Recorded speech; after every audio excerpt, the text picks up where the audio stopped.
નમો ભગવતે વાસુદેવાય.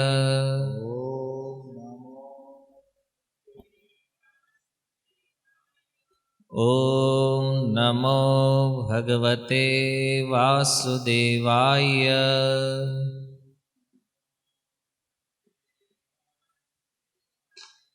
ઓમ નમો ભગવતે વાસુદેવાય.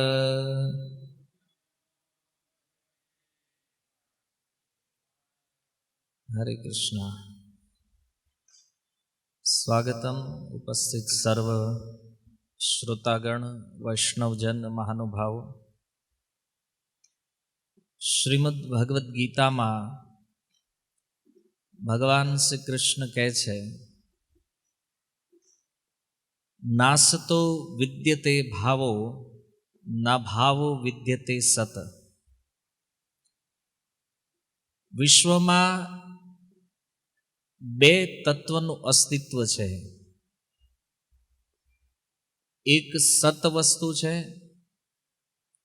અને બીજું અસત વસ્તુ છે.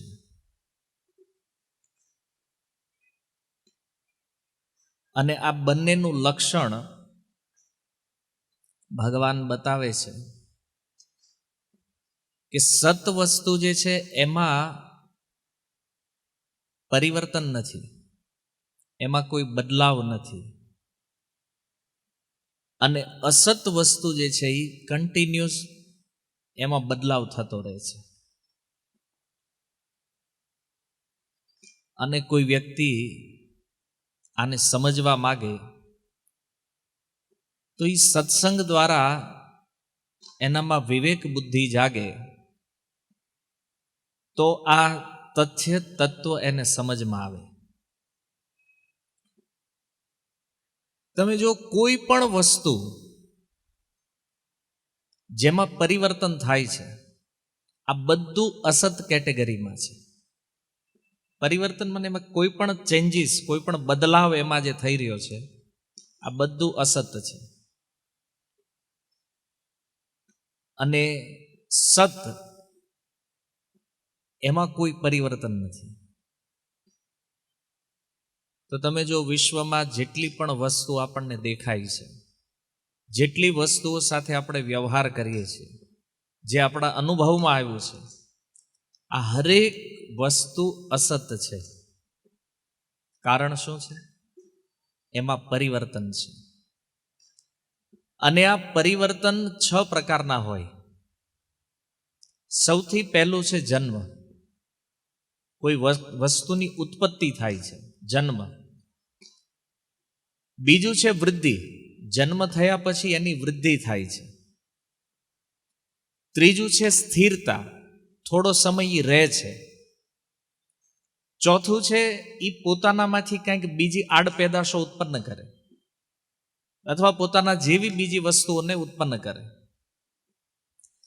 પાંચમું ક્ષીણ થાય અને છઠ્ઠું નષ્ટ થઈ જાય. આ 6 પરિવર્તન દુનિયાની પ્રત્યેક વસ્તુમાં તમને દેખાશે. ત્યાં સુધી કે આપણા શરીર ઉપર તે લાગુ પડે છે. એમાં પણ આ 6 પરિવર્તનો છે.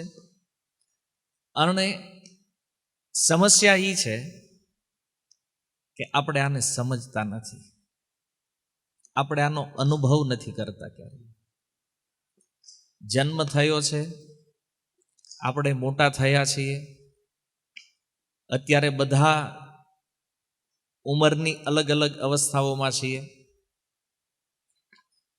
પણ આપણે આપણા જીવન કે આપણા આવવાવાળા ભવિષ્યનો વિચાર નથી કર્યો.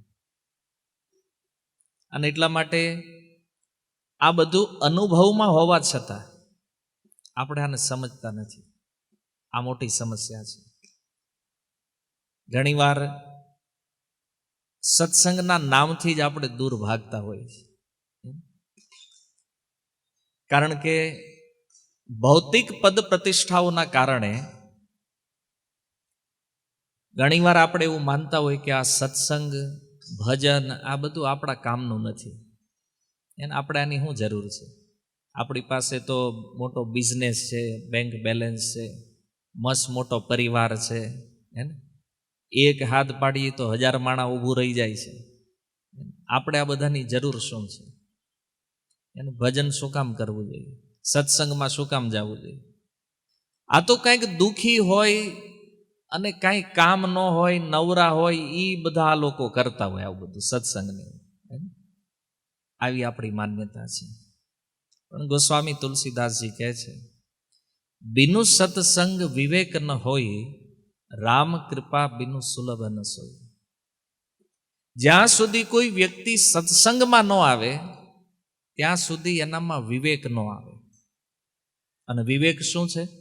આ સત અને અસતને ઓળખવાનો વિવેક. વ્યવહાર તો પછીની વસ્તુ છે, કારણ કે ઓળખ જ ન હોય તેની હારે વ્યવહાર કેવો હોય? ખબર જ નથી સત શું છે, અસત શું છે. અને એટલા માટે આ જગતમાં એવું થાય કે આપણી પ્રિય વસ્તુ કે આપણી પ્રિય વ્યક્તિ આપણી સાથે હોય ને ત્યારે આપણને બહુ આનંદ લાગે, સુખ લાગે. અને જ્યારે જાય ત્યારે આપણને દુઃખ લાગે છે. તો આ સુખ અને દુઃખનો જે અનુભવ છે એ કેવલ અજ્ઞાનના કારણે છે. એક તો આપણું આ જીવન જ અજ્ઞાનનું પરિણામ છે. અને જીવન મળ્યા પછી પણ એના વિષયમાં કોઈ જાણકારી નથી. અને આપણો ટાઈમ વેદવ્યાસજીની ભાષામાં કહું તો આહાર નિદ્રા ભય મૈથુનમ ચ, ખાવામાં, ઊંઘવામાં, રક્ષણ કરવામાં અને મૈથુન સંતાન ઉત્પત્તિ, આમાં જ વ્યસ્ત રહીએ છીએ. અને એટલા માટે જીવનના ચરમ લક્ષ્યનું કોઈ જ્ઞાન નથી. સત અસત પદાર્થોમાં કોઈ જ્ઞાન નથી. અને એનું પરિણામ એ છે કે જીવનમાં સમસ્યાઓ એટલી છે અને દુઃખ પણ એટલું છે. અને આ બધી વસ્તુઓની સમજ ક્યારે આવે? ક્યારેક ક્યારેક મનમાં એવા પ્રશ્નો થાય, આવી કોઈ ઘટના જ્યારે આપણા પરિવારમાં બને, આપણા સ્વજનોમાંથી કોઈ આપણને છોડીને જાય, ત્યારે આપણા મનમાં એક વિચાર આવે કે આવું કેમ? અચાનક આવું થવાનું કારણ શું છે? કારણ કે જાણકારી નથી એટલે પ્રશ્ન છે, અને પ્રશ્ન એનો ઉત્તર સત્સંગ છે, અને એ આપણને ફાવતું નથી, એનાથી આપણે દૂર છીએ. તો સત્સંગથી વિવેક મળે, અને વિવેકથી જ્યારે ઓળખ થાય કે આ સત વસ્તુ છે, આ અસત છે, તો એની હારે વ્યવહાર કેવો કરવો એ ખબર પડે આપણને. આપણે કોણ છીએ એવો પ્રશ્ન યદિ આપણને પૂછવામાં આવે, તમને કોઈ પૂછે તમે કોણ છો, તો આપણે આપણો ઉત્તર શું આપીએ છીએ? શરીરની ઓળખ આપીએ છીએ, હું આ શરીર છું, આપણું સરનેમ, આપણું આધાર કાર્ડમાં, પાસપોર્ટમાં જે નામ હશે એ આપણે આપીએ છીએ. પણ વાસ્તવમાં આપણને આપણા સ્વરૂપના વિષયમાં ખબર નથી. અને એટલા માટે દુઃખ બહુ વધારે લાગે છે. તમે જુઓ, અસત વસ્તુમાં આપણું શરીર પણ છે. હવે આપણે અહીંયા જેટલા લોકો બેઠા છીએ આ બધા સનાતન હિન્દુ ધર્મની અંદર વિશ્વાસ રાખીએ છીએ. તો આપણને એટલી તો ખબર છે કે શરીર અને આત્મા આ બે અલગ વસ્તુ છે.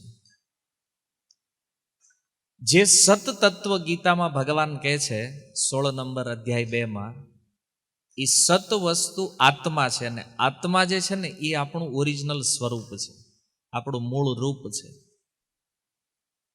આ શરીર આપણે નથી. શરીરની અંદર રહેવા વાળો એ જે આત્મા છે એ મૂળ સ્વરૂપ છે આપણું. અને એ બંનેના લક્ષણો પણ ભગવાને બહુ સુંદર રીતે વર્ણિત કર્યા છે. શરીર શું છે? તો એ કહે છે જડ વસ્તુ છે, નાશવંત છે. અને આત્મા જે છે ને એ શાશ્વત છે, ચિન્મય વસ્તુ છે, સચ્ચિદાનંદમય છે. પણ આપણે પોતાને શરીર માની લીધું છે, અને એટલા માટે આપણે શોક કરીએ છીએ. અર્જુનની સૌથી મોટી સમસ્યા શું હતી ખબર છે? અર્જુનના મનમાં વિચાર એ હતો કે જો મહાભારતનું યુદ્ધ થશે તો મારા જેટલા સ્વજનો ઊભા છે ને સામે, આ બધાનું મૃત્યુ થઈ જશે. અર્જુને પ્રથમ અધ્યાયથી લઈ અને બીજા અધ્યાયના 8 નંબર શ્લોક સુધી બહુ દલીલો આપી ભગવાનને અને કીધું આ યુદ્ધ કરવાનો મારો કોઈ વિચાર નથી. કેમ? કારણ કે જો આ યુદ્ધ હું કરીશ તો મારા સ્વજનોનું મૃત્યુ થશે. અને પછી અર્જુનને સમજ ન પડી મારે શું કરવું જોઈએ. ભગવાનની શરણાગતિ લીધી અને ભગવાન એને કહે છે, અર્જુન તું વાત પંડિત જેવી કરે છો, પણ તું 1 નંબરનો મૂર્ખ વ્યક્તિ. કારણ શું છે? કારણ કે તું એવી વ્યક્તિ અથવા એવા વસ્તુ માટે શોક કરે છો કે જેનું ભવિષ્ય બિલકુલ નિશ્ચિત છે. અને ભવિષ્ય શું છે? ભગવાન કહે છે, અર્જુન આજે શરીર જે છે ને આનો નાશ નિશ્ચિત છે. ચાહે આજે મરે કે 100 વર્ષ પછી મરે, મરવાનું નક્કી છે. ટાઈમ ગમે એ હોય. એટલા માટે તું આનો શોક રહેવા દે. કેમ? કારણ કે શરીરનો સ્વભાવ છે મૃત્યુ. આ શરીરના 4 સ્વભાવ ગીતામાં ભગવાન કહે છે, જન્મ મૃત્યુ જરા વ્યાધિ દુઃખ દોષાનું દર્શન. 4 સ્વભાવ છે. જન્મ લેવો, જરા વૃદ્ધ થવું, વ્યાધિ રોગી થવું અને મૃત્યુ છેલ્લે નાશ થવું. તો એ નિશ્ચિત છે કે આ સંસારમાં જેટલા શરીર જન્મ લે છે એ મરવાના પાક્કું છે. કોઈ 20 વર્ષમાં મરશે, કોઈ 50 વર્ષે, કોઈ 100 વર્ષે, પણ મૃત્યુ તો નક્કી છે. આનો નાશ નિશ્ચિત છે. એટલે હે અર્જુન, માની લે કે મહાભારત યુદ્ધ ન થાય ને આજે ઘણા લોકોના મનમાં એ કન્ફ્યુઝન નહીં છે.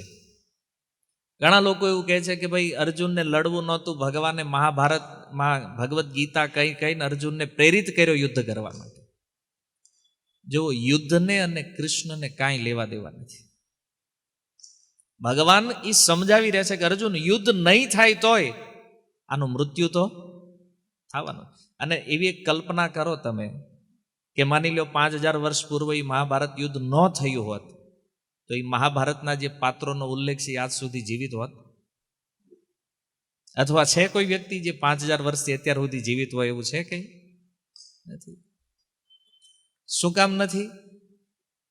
તો એનું કારણ પણ ભગવાને બતાવ્યું. જાતસ્ય હિ ધ્રુવર મૃત્યુ. એ અર્જુન જેનો જન્મ છે એનું મૃત્યુ નિશ્ચિત છે.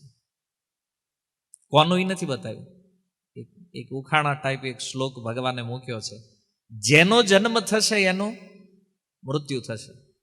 તો નક્કી સમજવાનું છે ને, જન્મ કોણ લે છે? કોણ જન્મે છે? શરીર જન્મ લે છે. કારણ કે હવે આ તથ્યને સમજવા માટેનો વિચાર એ છે કે આપણે શાસ્ત્રોનો અભ્યાસ હોવો જોઈએ. અને શરીર અને આત્મા જે છે બે અલગ વસ્તુ છે. અને એમાં શરીર જે છે એનો ધર્મ છે નાશ થવું, અને એનો નાશ થશે. આને રોકવાનો કોઈ ઉપાય નથી. આ રોકાવાનો નથી કહેવાય. એટલે સમજવાનું એ છે કે જેનો નાશ નિશ્ચિત છે એના માટે શોક કરવાનું શું પ્રયોજન છે? માની લો અર્જુન કે મારે લડવું જ નથી, ભગવાન કે તારું ઘરે વયો જા, ન લડવું હોય તોય જેનું મૃત્યુ નિશ્ચિત છે, મરવાના તો છે જ. અને એની સામે ભગવાન બતાવે છે આત્મા કેવો છે, અનાશી ન કહે છે અર્જુન આ અવિનાશી છે. અવિનાશીનો અર્થ છે કોઈ પણ કાળમાં કોઈ કારણથી નથી આની ક્યારેય ક્ષતિ થતી, નથી એના સ્વરૂપમાં કોઈ બદલાવ થતો. જેવો છે એવો એઝ ઇટ ઇઝ, આનો નાશ ક્યારેય નથી થતો. આત્મા સનાતન છે. ભગવાન કહે છે મમૈવ અંશ જીવલોકે જીવભૂત સનાતન. આ સનાતન અંશ છે ભગવાન. એટલે આત્મરૂપમાં હંમેશા માટે પ્રત્યેક વ્યક્તિનું અસ્તિત્વ રહે છે. કોઈ મરતું નથી, કેવલ શરીર મરે છે. આત્માને જન્મ મૃત્યુની કોઈ અસર હોતી નથી. અપ્રમેય છે. અપ્રમેયનો અર્થ શું છે? અપ્રમેયનો અર્થ છે જેને ક્યારેય પ્રમાણ દ્વારા માપી ન શકાય, જે આપણી આ ભૌતિક ઇન્દ્રિયોના પ્રમાણથી માપથી દૂર છે, એને અપ્રમેય કહેવામાં આવે છે. તો આત્મા એટલે કે આપણી સાઈઝ શું છે જાણો છો તમે? પહેલી વસ્તુ તો એ છે કે આપણે ક્યારેય પોતાને જોયા નથી, કારણ કે શરીરને માનીએ છીએ હું છું, તો આપણું મૂળ રૂપ જે છે આત્મા, એને તો આપણે સમજ્યા નથી, જોયા નથી. ઉપનિષદો કહે છે બાલાગ્ર શતભાગસ્ય શતધા કલ્પિતસ્ય ચ, વાળના અગ્રભાગનો એટલે વાળનો જે પોઈન્ટ છે એનો 100 ભાગ કરો એના, એટલે એ જે 100 ટુકડા થાય એના ફરીથી પાછા 100 ટુકડા કરો, અને જે સાઈઝ આવે આ આત્માનું પરિમાણ છે. આત્મા આટલો સૂક્ષ્મ છે અને આ આપણું સ્વરૂપ છે, આપણી સાઈઝ છે, એટલા નાના એવા છે. આટલો નાનો એવો સૂક્ષ્મ કણ આ ભગવાનનો અંશ સનાતન છે. સનાતનનો અર્થ છે જેવો પહેલા છે એવો આજે પણ છે અને ભવિષ્યમાં પણ એ એવો જ રહેવાનો છે. એટલા માટે આપણે ભયમાં રહેવાની જરૂર નથી કે આરું ફ્યુચરમાં શું થશે. ભગવાન કહે છે અર્જુન, એવું ક્યારેય નહોતું કે જ્યારે હું ન હોઉં. ગીતાના 12મા નંબર શ્લોક, અધ્યાય 2, ભગવાન કહે નત્વે અહમ જાતુ નાસમ. હે અર્જુન, એવું ક્યારેય નહોતું કે જ્યારે હું ન હોઉં, તું ન હોય, કે આ બધા રાજાઓ ન રહ્યા હોય. નચૈવ ન ભવિષ્યમાં, અને ભવિષ્યમાં પણ એવું ક્યારેય નહીં થાય કે આપણે બધા નહીં હોય. આને શુદ્ધ ગુજરાતીમાં કહું તો જ્યારથી ભગવાન છે ને ત્યારથી આપણે છીએ, અને જ્યાં સુધી ભગવાન છે ને ત્યાં સુધી આપણે છીએ. એક ક્ષણ પણ આપણે ભગવાનથી નાના નથી કે ભગવાન આપણાથી મોટા નથી. બેયની ઉંમરનો યદિ તફાવત લેવામાં આવે તો ભગવાન અને જીવ આ બેયની સમાન ઉંમર છે. અને એ વાત ક્લિયર કરી દીધી ભગવાને કે પૂર્વમાં પણ એવો કોઈ સમય નહોતો કે જ્યારે આપણું અસ્તિત્વ ન હોય, અને વર્તમાનમાં પણ આપણે છીએ અને ભવિષ્યમાં પણ આપણે રહેવાના છીએ. કેવલ શરીરો બદલાય છે. અને આને સમજવું બહુ સિમ્પલ છે. ગીતામાં ભગવાને વસ્ત્રનું ઉદાહરણ આપ્યું કે જેવી રીતે મનુષ્ય વસ્ત્ર બદલે, અત્યારે આપણે જે કપડાં પહેરીને બેઠા છીએ, ઘરે જશું આપણે કપડાં ચેન્જ કરશું, તો વસ્ત્ર બદલવાથી વ્યક્તિમાં કોઈ બદલાવ થતો નથી. આપણે કપડાં ચેન્જ કરશું તો કપડાં બદલશે ને, આપણે નથી બદલવાનું. એવી રીતે મૃત્યુ જે છે ત્યારે શરીર બદલાય. વર્તમાનમાં જે શરીરમાં છે જીવ, એ શરીર છૂટી ગયું, મતલબ એ વસ્ત્ર નીકળી ગયા અને હવે બીજું શરીર ધારણ કરશે. આ મૃત્યુની પ્રોસેસ છે. અને પુનર્જન્મ નહીં માનવાનો કોઈ પ્રશ્ન જ નથી. આજકાલ ઘણા લોકો કહે છે કે ભાઈ પુનર્જન્મ જેવું કાંઈ હોતું નથી, બીજો જન્મ જ નથી હોતો. કારણ કે પાશ્ચાત્ય દેશોની આ વિચારધારા છે કે પુનર્જન્મ હોતો નથી. તો ઘણીવાર મનમાં આપણને એવો વિચાર થાય કે આપણે આ જે કાંઈ પ્રશ્નો ઉઠાવીએ છીએ અધ્યાત્મ ઉપર, કોના આધાર ઉપર છે, કયા બેઝ ઉપર છે? માની લો કોઈ ગીતા વાંચે, ભાગવત વાંચે, રામાયણ વાંચે અને એના મનમાં કોઈ પ્રશ્ન થાય તો એક વાત બરાબર છે. પણ આજે પશ્ચિમના દેશોમાંથી કોઈ વ્યક્તિ એમ કહી દે કે ભાઈ ભગવાન નથી, તો અહીંયા પાછા 2-5 બુદ્ધિશાળી એવા હોય કે એ પૂછવા માંડે, ભાઈ ભગવાન જોયા જ તમે કોઈ દી? ભગવાન ભગવાન કરો છો, જોયા જ ક્યારે? તમે આત્માનું, આજે જે લોકો એજ્યુકેટેડ થઈ ગયા છે થોડાક, એનું માનવું એવું છે કે આત્મા જેવું કાંઈ હોતું નથી. એ કે આત્મા હોય તો બતાવો.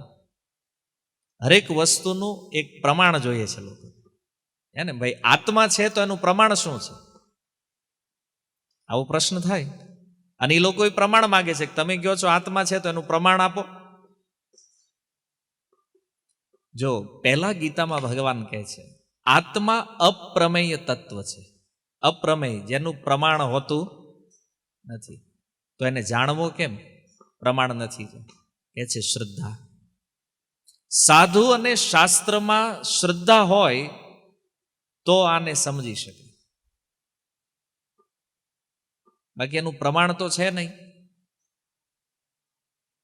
બીજું કે આ શરીરો ચાલે છે, માનો અત્યારે હું બોલી રહ્યો છું, તમે સાંભળી રહ્યા છો, આ ક્રિયાઓ જે થઈ રહી છે આનું કારણ શું છે? આત્મા છે. અને જે વસ્તુમાં આત્મા નથી એમાં કોઈ ક્રિયાઓ નથી. માની લો આ ટેબલ છે, આ બોલતું નથી. શું કામ નથી બોલતું? તમને કોઈ પૂછે આ ટેબલ કેમ નથી બોલતું, તો તમે કહેશો આ નિર્જીવ વસ્તુ છે. નિર્જીવ મતલબ જીવ નથી એમ. અને આપણે બોલીએ છીએ સજીવ. સજીવનો અર્થ છે જીવ. જીવ જ આત્મા છે.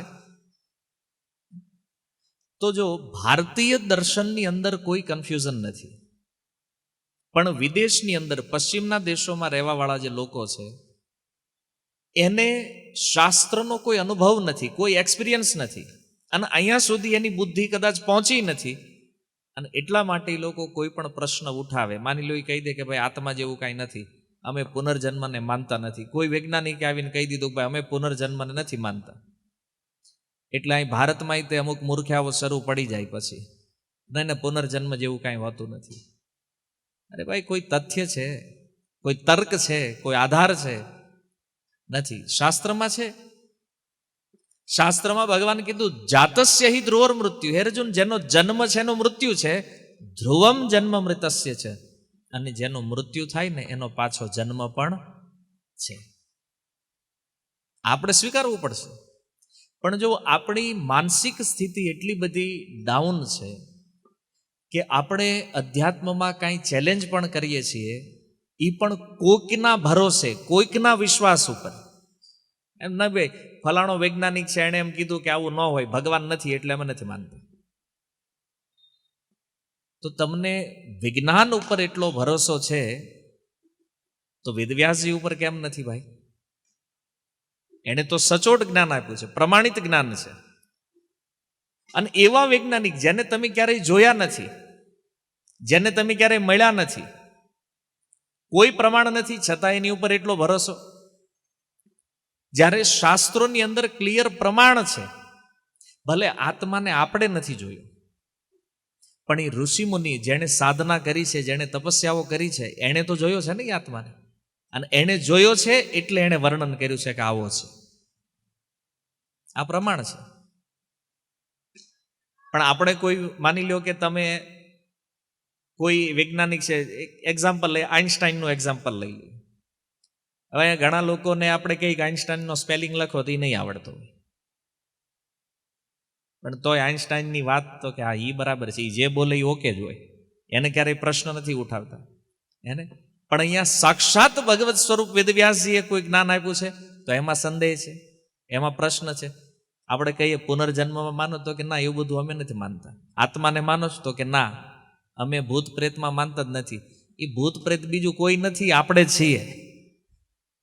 આ બાહ્ય શરીર જે છે પંચ મહાભૂત, આ છૂટી જાય, નીકળી જાય, અને પછી જે આત્મા સૂક્ષ્મ શરીરમાં રહે એ તો પ્રેત છે, અથવા નામ કાંઈ પણ આપી દો, કોઈ એને ભૂત કહે. જો ભૂત સંસ્કૃત શબ્દ છે, એ ભૂતને જ આત્મા, જીવ જે બોલો છો ને, એ સંસ્કૃતમાં એને જીવને જ ભૂત કહેવામાં આવે છે. તો કોઈ અલગ તથ્ય નથી. પણ કોઈ એમ કે હું આત્માને માનતો જ નથી, આત્માને માનતો નથી, એનો અર્થ એવું થયું કે તમે તમને પોતાને નથી માનતા. હે ને? એટલા માટે સૌથી મેઇન વસ્તુ છે કે મનુષ્ય જીવન સાથે જોડાયેલા જે કાંઈ પ્રશ્નો છે એનું સમાધાન લેવા માટે શાસ્ત્ર ઉપર વિશ્વાસ કરવો જરૂરી છે. કારણ આની સિવાય આપણી પાસે બીજો કોઈ માર્ગ નથી. જેટલા પણ પ્રમાણો છે ને જાણવાના, એમાં શબ્દ પ્રમાણ સૌથી શ્રેષ્ઠ છે, અને છે શાસ્ત્ર. એટલે આમાં જે કહેવામાં આવ્યું છે એ વસ્તુને સમજવું આપણા માટે બહુ જરૂરી છે. કારણ કે આપણે આ મનુષ્ય જીવન પ્રાપ્ત કર્યું છે અહીંયા આપણે છીએ અત્યારે મનુષ્યમાં. અને આ જીવન શું કામ મળ્યું છે, જો આ ખબર નહીં હોય અને ત્યાં સુધીમાં મૃત્યુ આવી જશે, તો મૃત્યુ પછી કેટલી ભયાનક યાતનાઓ છે એનો આપણને અંદાજ પણ નથી, કલ્પનાઓ પણ નથી. અને આજકાલ એક બહુ સારી ફેશન નીકળી છે, તમે આવું કોઈને સમજાવો કે ભાઈ તમે અત્યારે મનુષ્ય જીવનમાં કોઈ પાપ કર્મ કરો છો ને તો આનો દંડ ભોગવવો પડશે. કોણે જોયું છે? હે, સીધું જોયું જ કોઈ ગયા ઈ આવ્યા પાછા કોઈ કહેવા નહીં. અને સૌથી વધારે મોટી વાત કઈ ખબર? અત્યારે જે ટ્રેન્ડમાં, હું માનતો નથી. ભાઈ તું ન માનતો હોય તે ન હોય. માની લો તમે ભારત સરકારને એમ કહો કે ભાઈ તમારું સંવિધાન હું નથી માનતો, જેલમાં નાખી દે કે નહીં પકડી? તમે અહીંથી માનો રોંગ સાઈડમાં ગાડી ચલાવતા હોય ને કોઈ ટ્રાફિક પોલીસ વાળો પકડી લે, અને પોલીસ વાળો પકડે પૂછે ભાઈ રોંગ સાઈડમાં કેમ હાલે? મારી મરજી ભાઈ, સ્વતંત્ર છું. બોલે નહીં, નિયમ તો ઈ છે ને, લેફ્ટ સાઈડ ચાલવું જોઈએ, તું કેમ રાઈટમાં હાલે છે? એટલે મારે જ્યાં હાલવાય ને હાલે. સામાન્ય સિટીમાં પણ તમે નિયમથી બંધાયેલા છો, અને તમે એને એમ કહી દો કે ભાઈ હું નથી માનતો સંવિધાન, હું નથી માનતો કાયદાને, તો તમને દંડ થશે. એમ આ જગતમાં પ્રકૃતિના પણ કંઈક નિયમો છે. અને કોઈ વ્યક્તિ એમ કહે કે હું નિયમોને નથી માનતો, તો તમારા માનવા નહીં માનવાથી એમાં કોઈ ફરક પડવાનો નથી. ઘણા લોકોને કહે તમે પાપ કર્યું છે તો એનો દંડ નરકમાં જવું પડશે, નરક ભોગવવું પડશે. બોલે હું માનતો જ નથી નરકમાં. તો ન માનોથી કઈ ઉપર તાળા મારી દે નરકને? આમ તો તમે ગામડે રહ્યા છો, તમને ખ્યાલ હશે ને, શિયાળ સસલા પાછળ દોડે, પછી સસલું પોતાની પૂરી તાકાત લગાવીને દોડે અને થાકી જાય ને પછી આંખ બંધ કરીને બેસી જાય કે મને હવે શિયાળ દેખાતું નથી. તો એ વિચાર કરતો હોય મન નથી દેખાતું, ત્યાં જ આવીને પકડી લે. એમ આપણે બેઠા બેઠા વિચાર કરીએ કે નહીં હું કાંઈ માનતો નથી, મારું કાંઈ થાય નહીં, એટલામાં કાળ પકડી લેશે. અને જુઓ, ચતુર્સિદ્ધિ લક્ષસુ શરીરેષુ શરીરિણામ ન માનુષમ વિના અન્યત્ર તત્વજ્ઞાનમ તુ લભ્યતે. સનાતન ધર્મની અંદર 84 લાખ પ્રકારના શરીરો છે, અને એનું પણ અલગ અલગ વર્ણન છે. જલજા નવલક્ષાણી, 9 લાખ પ્રકારના જીવો પાણીમાં રહેવાવાળા છે. કોઈનું મૃત્યુ થાય તો કર્મ અનુસાર સૌથી પહેલું શરીર જળચરમાં પ્રાપ્ત થાય. આ એક ઉત્ક્રાંતિનો ક્રમ છે શાસ્ત્રની અંદર. જો પહેલું શરીર મળે જળચર યોનિઓમાં, 9 લાખ પ્રકારના શરીરો છે. સ્થાવરે લક્ષ વિશંતિ, અને 20 લાખ પ્રકારના શરીરો છે વનસ્પતિ ઇત્યાદિ. સ્થાવર, સ્થાવર માને જે લોકો સ્થિર છે, જે ગતિ નથી કરતા. 20 લાખ જળચરમાંથી ઉત્ક્રાંતિ થાય એટલે વનસ્પતિમાં આવે.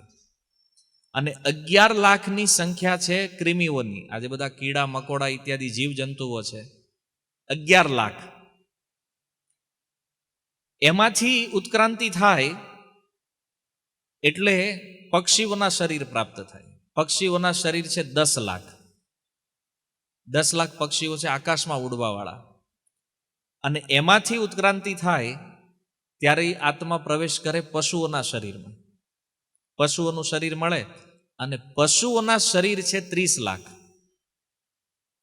એટલે ટોટલ થયા 80 લાખ. અને ચતુર્લક્ષાણી માનવ, 4 લાખ પ્રકારના મનુષ્યો છે. આ રીતે આ 84 લાખ શરીરો છે સનાતન ધર્મની અંદર. અને આ 84 લાખ શરીરોમાં ગરુડ પુરાણ કહે છે ન માનુષમ વિના અન્યત્ર. મનુષ્ય જીવન સિવાય કોઈ શરીરની અંદર તત્વજ્ઞાનમ ન લભ્યતે. આ તત્વજ્ઞાન એને બીજે ક્યાંય પ્રાપ્ત થતું. અને મનુષ્યોમાં પણ જુઓ, કોને? જે વેદ ધર્મને માનવાવાળા પરિવારો છે એમાં જેનો જન્મ થયો છે એને. બાકી માની લો તમે અમેરિકામાં કોઈ ક્રિશ્ચિયન પરિવારમાં જન્મ લીધો છે તો આ જ્ઞાન હારે કાંઈ લેવા દેવા જ નથી એને. કોઈ અન્ય દેશોની અંદર કોઈ મુસ્લિમ પરિવારમાં જન્મ થયો છે તો આ જ્ઞાન હારે કાંઈ લેવા દેવા જ નથી એને. તત્વજ્ઞાન ભારત વર્ષની અંદર જન્મ, અને એ પણ વેદ ધર્મને માનવાવાળી જે સંસ્કૃતિ છે એવા પરિવારોમાં જન્મ. તો આ તત્વજ્ઞાન ખબર પડે કે આ જીવન મળ્યું શું કામ અને કેટલું દુર્લભ છે. હજારો હજારો યોનિઓની અંદર હજારો હજારો કરોડો વાર જન્મ લીધા પછી કાંઈક ઉપાર્જિત પુણ્ય કર્મના ફળ સ્વરૂપ આ મનુષ્ય દેહ પ્રાપ્ત થાય. અને એટલા માટે જ્યાં જ્યાં શાસ્ત્રમાં માનવ દેહનું વર્ણન છે ને ત્યાં લખ્યું છે દુર્લભમ માનુષમ જન્મ. આ મનુષ્ય જીવન બહુ દુર્લભ છે, એટલું આસાનીથી મળતું નથી. પણ સમસ્યા એ છે કે આપણે આની વેલ્યુએશન નથી જાણતા, આ કેટલું દુર્લભ છે. અને એટલા માટે આ મળ્યા પછી તે આને ખાવા પીવા ઊંઘવામાં બગાડીએ છીએ. અને આવા જે ભોગ કરવા વાળા માણસો છે ને એ ભજન કરવા વાળા છે ને એને ગાંડા કહે છે. આ બધા ભજન ભક્તિમાં લાગ્યા છે ને એ ગાંડા છે. કેમ? બુદ્ધિશાળી અમે છીએ, જુઓ, રાત દિવસ મહેનત કરીએ છીએ, પૈસા કમાઈએ છીએ, પરિવારનું પાલન કરીએ છીએ. આ જરૂરી છે, પણ એનાથી વધારે જરૂરી છે જીવનમાં ભજન કરવું. શું કામ? કે આ જે બધા ભોગ જે છે ને, પરિવાર, સંબંધ, જે યોનિઓમાં જાશો, જે શરીરોમાં જાશો, ત્યાં ભોગ બધે અવેલેબલ છે. એવું નથી ખાલી મનુષ્યોમાં જ ભોગ મળે છે કે બીજા શરીરોમાં નથી. જો શરીર કોઈ પણ હોય, પશુનું હોય, કીડા મકોડાનું હોય, મનુષ્યનું હોય કે XYZ કોઈ પણ, ભોગની ક્ષમતા બધા શરીરોમાં એક સમાન છે. કેવી રીતે? માની લો આપણને કોઈ એમ કે જમવાનું છે અને જમવામાં પીઝા બનાવે, આપણને આનંદ આવે છે ખાવામાં. મનુષ્યને પીઝા ખાવામાં જેટલો આનંદ આવે ને, એક ગટરમાં રહેવા વાળું એક ડુક્કર છે, એને એ જ પીઝામાંથી બનેલું જે મળ છે એ મળ ખાવામાં એને એટલો જ આનંદ આવે. આનંદનું લેવલ સેમ છે. આપણને એમાં કે આપણે બહુ સારા બંગલામાં બહુ વેલ ફર્નિશ્ડ વસ્તુઓની અંદર આપણે ભોગ કરીએ છીએ, એ જ આનંદ જેટલો આપણને આપણા બેડરૂમમાં સુવાનો આનંદ આવે છે ને, એટલો જ આનંદ એક ગટરની નાળીમાં એક સુવર જે છે ને એને સુવરના શરીરમાં એટલો જ આનંદ છે. વસ્તુ અલગ છે, ખાલી એ મળ ખાય છે, આપણે પીઝા ખાઈએ છીએ, વસ્તુનો ફરક છે. આનંદનું, સુખનું લેવલ જે છે ને એ ખરખું છે ભાઈ, આમાં કોઈ અંતર નથી. તો વિચાર એ કરવાનો કે આ મનુષ્ય જીવનનું લક્ષ્ય છે શું? તો એ છે સોપાન ભૂત મોક્ષસ્ય માનુષ્યમ પ્રાપ્ય દુર્લભમ. આ દુર્લભ મનુષ્ય જીવન મળ્યું છે મોક્ષ પ્રાપ્ત કરવા માટે, મુક્ત થવા માટે. આ જન્મ મરણનો જે પ્રવાહ ચાલે છે આખો, શંકરાચાર્યની ભાષામાં કહીએ પુનરપી જનનમ પુનરપી મરણમ, વારંવાર જન્મ, વારંવાર મૃત્યુ. આ ક્રમ જે છે, આ ક્રમને તોડવા માટે આ મનુષ્ય જીવન મળ્યું છે. આ ખાવા પીવા ઊંઘવા માટે નથી. ઈ સુવિધા બીજા 80 લાખ શરીરો જે છે એમાં આ ફેસિલિટી છે જ બધે, ખાવા પીવા ઊંઘવાની, મૈથુનની, હરેક જગ્યાએ છે. પણ આ મનુષ્ય જીવન કેવલ પોતાના સ્વરૂપને સમજવા માટે અને ભગવાનને સમજવા માટે મળ્યું છે. તો આટલું જો આ મનુષ્ય દેહની વેલ્યુ છે, શાસ્ત્રોમાં આને દુર્લભ કહેવામાં આવ્યું છે, તો એક પ્રશ્ન થાય ને, લોકો ભજન કરતા કેમ નથી? અજ્ઞાનના કારણે. અને અજ્ઞાન શું છે કે એને ખબર જ નથી કે મારો જન્મ અહીં થયો શું કામ. એ એવું જ માને છે કે બસ ખૂબ બિઝનેસ કરશું, ખૂબ ધન કમાશું અને એ ધનથી આમ દુનિયામાં વટ પાડી દેવું આપણે, અને એનાથી ઉત્પન્ન જે અહંકાર છે એ અહંકાર આ નથી સમજવા દેતો આ વસ્તુ. કારણ કે કાંઈક ઊંચી વિદ્યા પ્રાપ્ત થઈ જાય તોય માણસને એમ થાય આપણે આટલું ભણેલા, આપણે આમાં શું કામ પડવું જોઈએ? ગમે એટલું ભણો, તમારી પાસે ગમે એટલી મોટી ડિગ્રીઓ હોય, એ ડિગ્રી તમને મૃત્યુથી બચાવી શકે. આ રિયલ સત્ય છે. તમારી પાસે અરબો રૂપિયાનું બેંક બેલેન્સ હોય, એ તમને મૃત્યુથી બચાવી શકે નહીં. આ એનાથી પણ મોટું સત્ય આ છે. આ પછી આની ઉપર આપણને ગર્વ થતો હોય અને ગર્વના કારણે આપણું અજ્ઞાન વધતું હોય, તો તો આપણે વિચાર કરવો જોઈએ કે આપણે ખોટી દિશામાં જઈ રહ્યા છીએ. એનો અર્થ એવો નથી કે ભણવું ન જોઈએ કે ધન ન કમાવવું જોઈએ. એ તો ભાગ્યમાં હોય એટલું મળી જ જવાનું છે. પણ સૌથી મોટો વિષય એ છે કે આ બધું મળ્યા પછી પણ માની લો આપણે બહુ ભણી લીધું, બહુ આપણને વાંચતા લખતા આવડી ગયું, પણ આપણે જીવનના તત્વને ન જાણીએ ક્યાં તો પ્રશ્ન એ છે કે મૃત્યુથી રક્ષા કોણ કરશે? જે વસ્તુ તમે તમારી મહા મહેનતે જીવનમાં પ્રાપ્ત કરો છો એમાંથી કોઈ વસ્તુ છે જે તમને મૃત્યુથી બચાવી શકે? નથી. તો પછી જીવનમાં હું કામ આપણે ટાઈમ વેસ્ટ ત્યાં કરીએ છીએ? પણ અજ્ઞાન છે. સાધુ સંગ ક્યારેય કરતા નથી, શાસ્ત્ર ક્યારેય સાંભળતા નથી, સત્સંગમાં જાતા નથી. એને આપણે એક કામ કરીએ છીએ, વિરોધ કરવાનો હોય ને ત્યાં આપણે પહેલા પગી જાય. આ હિન્દુઓની સૌથી મોટી મૂર્ખતા જે છે એ શું છે ખબર છે? કે ભગવાનનો વિરોધ કરવાનો હોય, શાસ્ત્રનો વિરોધ કરવાનો હોય, સાધુનો વિરોધ કરવાનો હોય, ત્યાં પહેલા હોય એને. પણ એને જેને પૂછો કોઈ દી વાંચ્યું છે શાસ્ત્ર? ગીતાનું પાનું ખોલ્યું છે કોઈ દી? તો એ નહીં ખબર હોય. ઘણા એવા લોકો છે ગીતા અને ભાગવતમાં અંતર શું છે ને એ નથી ખબર. વિચાર આવીને પૂછે પછી, પ્રભુજી આ બે એક છે કે અલગ અલગ છે? ગીતા અને ભાગવત બે એક છે કે જુદું છે? આ જેને ખબર નથી, હવે આવા લોકોથી શું અપેક્ષા રાખીએ? જે પોતાની રક્ષા કરવા માટે શું કરવું જોઈએ એનું જ્ઞાન જેને નથી, એ એમ કહે છે કે અમે સમાજને બચાવી લેશું, અમે અમારા પરિવારની રક્ષા કરી લેશું. આ બધી કેવલ વાતો છે, થાય કાંઈ નહીં. આપણી પાસે ગમે એટલી સુવિધાઓ હોય, આપણા જ પરિવારનો કોઈ મેમ્બર હોય, મદદ થઈ શકે? કરી શકાય કે? માની લો આપણે પોતે જ ડૉક્ટર હોય ને આપણા જ પરિવારના સ્વજનને કોઈ રોગ પકડી લે, અસાધ્ય રોગ, ગમે એટલી ડિગ્રીઓ હોય તો ન બચી શકે. આ બધી વસ્તુ એટલા માટે સમજવાની છે કે મનુષ્ય જીવનની વેલ્યુએશન સમજો. આજે આપણે ભલે કોઈ પણ સારી સ્થિતિમાં છીએ, પણ આ સ્થિતિ હંમેશા નથી રહેવાની. સમજ્યા? એક સમયના મોટા મોટા રાજાઓ બીજું જીવન ક્યાં મળે છે? જો ભાગવતની અંદર પંચમ સ્કંદમાં ભરત મહારાજની કથા છે. ઋષભદેવના પુત્ર રાજર્ષિ ભરત પૃથ્વીના પ્રથમ ચક્રવર્તી સમ્રાટ રાજા પહેલા, અને એનું મન એક હરણમાં અટવાઈ ગયું. આમ તો એને રાજ્ય તો છોડી દીધું, ભજન કરવા ગયા હતા ગંડકી નદીના તટ ઉપર, જે આજે નેપાળમાં છે. અને એ ભરત મહારાજનું મન એક હરણમાં અટવાઈ ગયું. એને એમ હતું કે આ હરણ છે ને એને હું રક્ષા કરીશ, જો આને હું છૂટું મૂકી દઈશ તો કોઈક બીજા સિંહ હિંસક પશુઓ મારી નાખશે. તો એને એમ થયું કે હું આની રક્ષા કરીશ. ભગવાન કે રક્ષા કરવા વાળો હું છું, તું બીજો ભગવાન ક્યાંથી પેદા થઈ ગયો? અને એવો માયાનો ખેલ થયો કે ભજન છૂટી ગયું ની હરણમાં આસક્તિ લાગી, અને એ પૃથ્વીનો ચક્રવર્તી સમ્રાટ રાજા, એ રાજા ભરત બીજા જન્મમાં સીધા હરણના શરીર.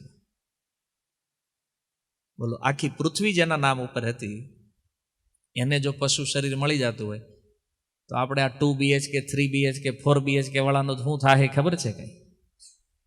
એને એક હરણ હતું અને આ લોચો થયો. આપણે તો હજાર હરણ બાંધ્યા છે, એને લાખ હરણ બાંધ્યા છે, આપણું શું થાય વિચારો. અને બિલકુલ સત્ય છે. ગીતામાં ભગવાન ક્લિયર કહે છે, યમ યમ વાપી સ્મરણ ભાવમ ત્યજત્યંતે કલેવરમ. શરીર છોડતી વખતે જે ભાવનું સ્મરણ થાય ને એ અનુસાર જ બીજા જન્મમાં દેહ પ્રાપ્ત થાય. મૃત્યુ સમયે જે સ્મરણ હોય એ શરીર બીજા જન્મમાં પ્રાપ્ત થાય. અને જો એક બીજો વિચારણીય પ્રશ્ન છે કે આ 84 લાખ શરીર કેમ? આવો પ્રશ્ન ક્યારેય થયો તમને? 84 લાખ જ કેમ? 85 રાઉન્ડ ફિગરમાં ન રાખ્યા, 90 ન રાખ્યા, 80 લાખ ન રાખ્યા? 84.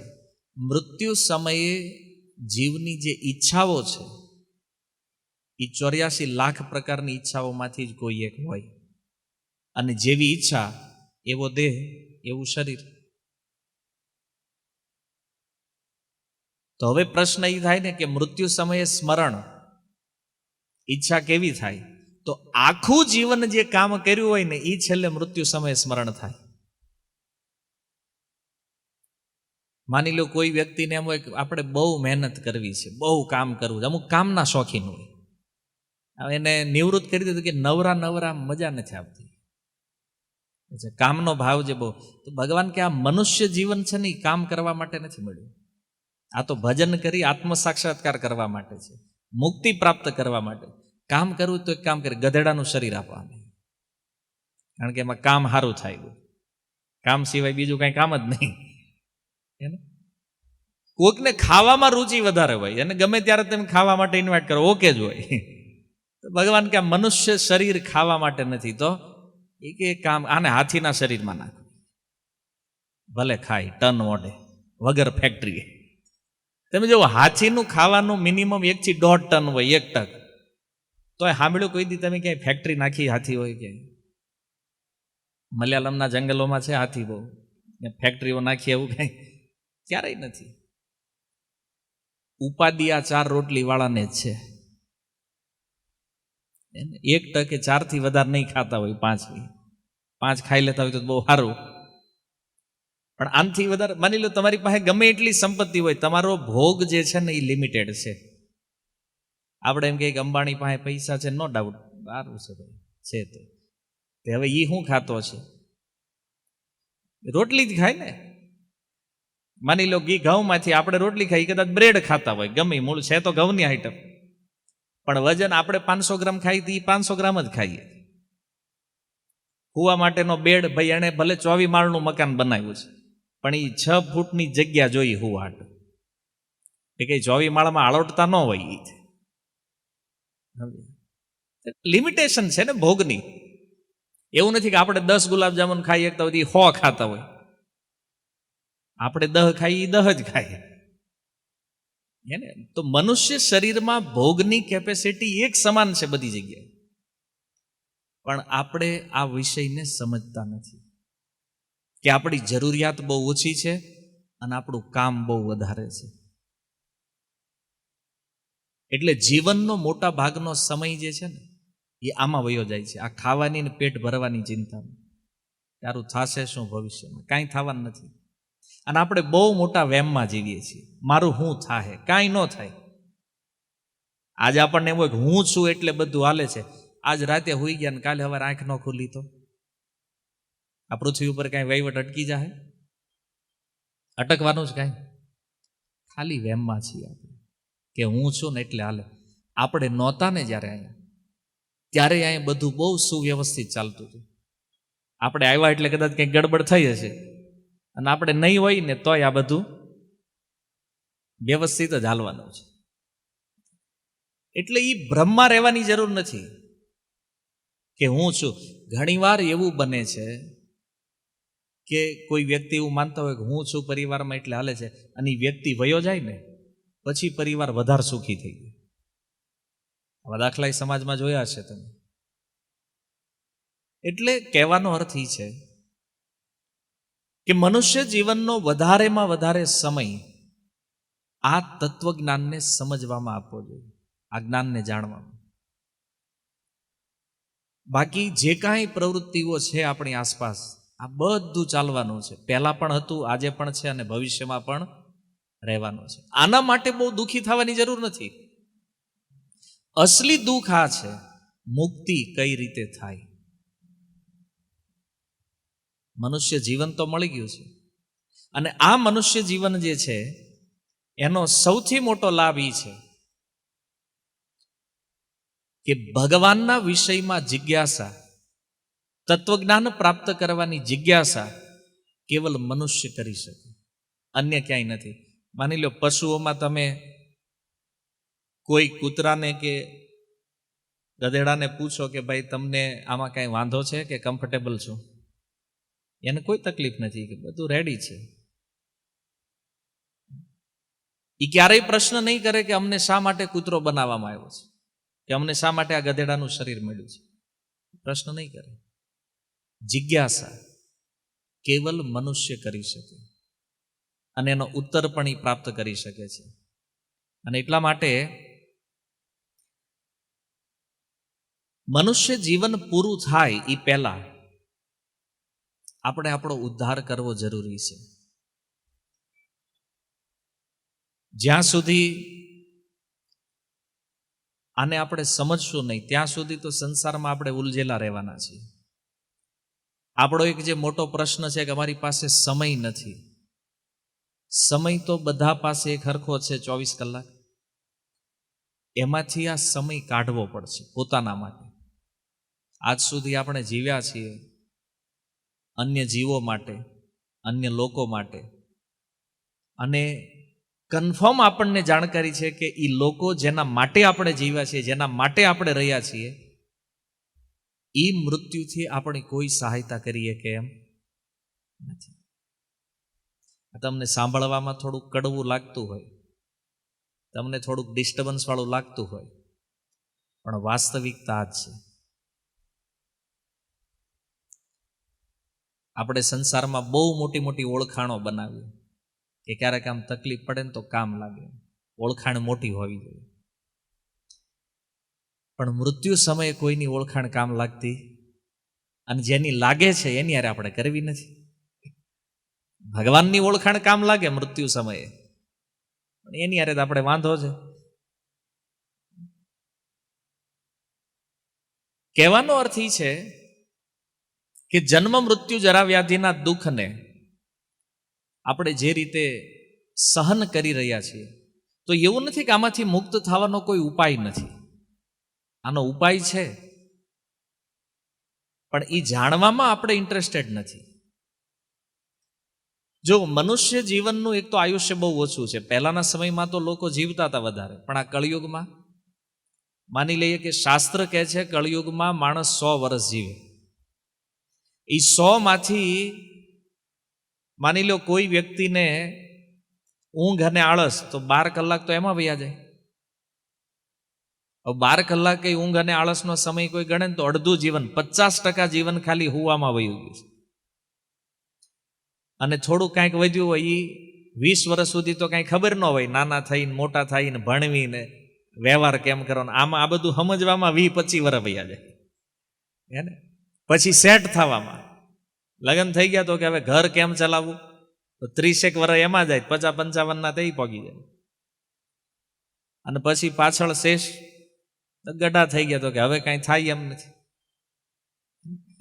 આમ કરીને આપણે આપણું જીવન પૂરું કરીએ છીએ. એટલા માટે જે વ્યક્તિ આને સમજી લે છે કે આ સંસાર જે છે ને એ આપણા રહેવા લાયક જગ્યા નથી, આ તત્વજ્ઞાન જેને સમજમાં આવી ગયું છે, આ વ્યક્તિની મતિ થોડી થોડી ભગવાનમાં લાગે. બાકી તમે એવું ન માનતા કે અહીંયા હું અત્યારે સત્સંગ કરી રહ્યો છું તો હમણાં જઈને પાછા બધા જ ભગવાનનું નામ લેવા મળશે. શાસ્ત્ર વાંચી લે, કથાઓમાં બેહે, સત્સંગમાં બેહે, તો આ ઉપદેશ એટલો જલ્દી ગ્રહણ થતો નથી.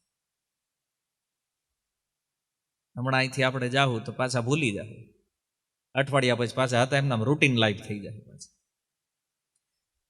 તો બહુ જિજ્ઞાસુ વ્યક્તિ હોય, બહુ ધ્યાનપૂર્વક યદી આ જીવનને સમજવાનો પ્રયાસ કરતો હોય તો આ તત્વજ્ઞાન એના કામનું છે. અને અમુકને તો ગમતુંય નહીં હોય, કારણ કે વ્યવહાર હોય ને આમાં પાછો, ભાઈ વ્યવહાર છે સત્સંગમાં જવું પડે એટલે આવ્યા હોય. અમુક કઈ બધા જ પોતાના જીવન વિશે જાણવા આવ્યા એવું થોડું જરૂરી છે. એ જ મનમાં વિચાર કે આ પૂરું ક્યારે કરશે, એ આપણે જાય કરે, એ ભાવે હોય આમાં.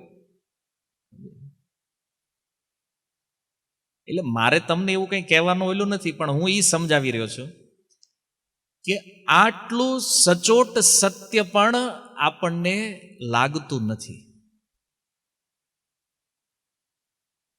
આ ઉપદેશ કદાચ 1-1.5 કલાક તમે સાંભળશો, છતાં એ મનુષ્ય જીવન પ્રત્યે કેટલા જાગૃત થશો આની કોઈ ગેરંટી નથી.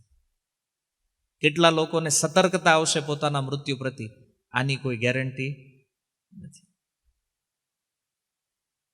અને આટલું સરળ હોત તો આ દુનિયામાં કેટલાય લોકો ન લાગી ગયા હોત. દુર્લભ છે. જેટલું મનુષ્ય જીવન દુર્લભ છે ને, એનાથી વિશેષ દુર્લભ છે આ જીવનના વિષયમાં તત્વ જિજ્ઞાસા થવી. એટલે ગીતામાં ભગવાન કહે છે મનુષ્યાણામ સહસ્ત્રેષુ, હજારો હજારો મનુષ્યોમાંથી કોઈ એક એને ભગવાન વિષયક આ જ્ઞાન જાણવાની ઈચ્છા જાગે, હજારોમાંથી કોઈ એક. અને એવા હજારો જાણવાની ઈચ્છાવાળા જે લોકો છે એમાંથી કોઈ એક, એ પાછો પ્રેક્ટિકલ રૂપમાં લાગે ભજનમાં, અને આવા હજારો ભજન કરવા વાળામાંથી કોઈ એક કશ્ચિત યતતી સિદ્ધયે, એમાંથી કોઈ એક વ્યક્તિ સિદ્ધિને પ્રાપ્ત કરે છે. એટલું સરળ નથી. એટલા માટે કીધું છે સાધુ સંગ સર્વશાસ્ત્ર કહે, લવ માત્ર સાધુ સંગ સર્વ સિદ્ધિ હોય. જ્યાં સુધી કોઈ શરણાગત ભાવથી ભગવાનના ભક્તોનો સંગ ન કરે ત્યાં સુધી આ તત્વમાં એની મતિ ક્યારેય દ્રઢ થાય. આમ સાંભળ્યું તો લાગે સારું કે નહીં, સત્સંગ તો બહુ સારો હતો, બહુ મજા આવી, બહુ જાણવા જેવી વાતો હતી, પણ વળી પાછા એના એ રૂટીનમાં અને ભૂલી જાય પછી કે મારે પણ એક દિવસ અહીંયાથી જવાનું છે. માની લો મેં જે કાંઈ વાતો કરી એમાંથી કોઈ વાત તમને માન્યામાં આવે કે ન આવે એ બધી વાત છોડી દો, પણ આપણો જન્મ થયો છે, પ્રતિક્ષણ કાળ આપણા જીવનમાંથી આયુષ્યને કાપે છે, અને એક દિવસ એવો આવશે જ્યારે આપણી આંખ બંધ થશે તો એ ફરીને ખુલવાની આ સત્ય છે કે નથી? આ ભવિષ્યમાં બધાની યારે થવાનું છે કે નથી થવાનું? તો આપણે આપણા આવવાવાળા મૃત્યુ પ્રતિ સતર્ક રહેવું જોઈએ કે ન રહેવું જોઈએ?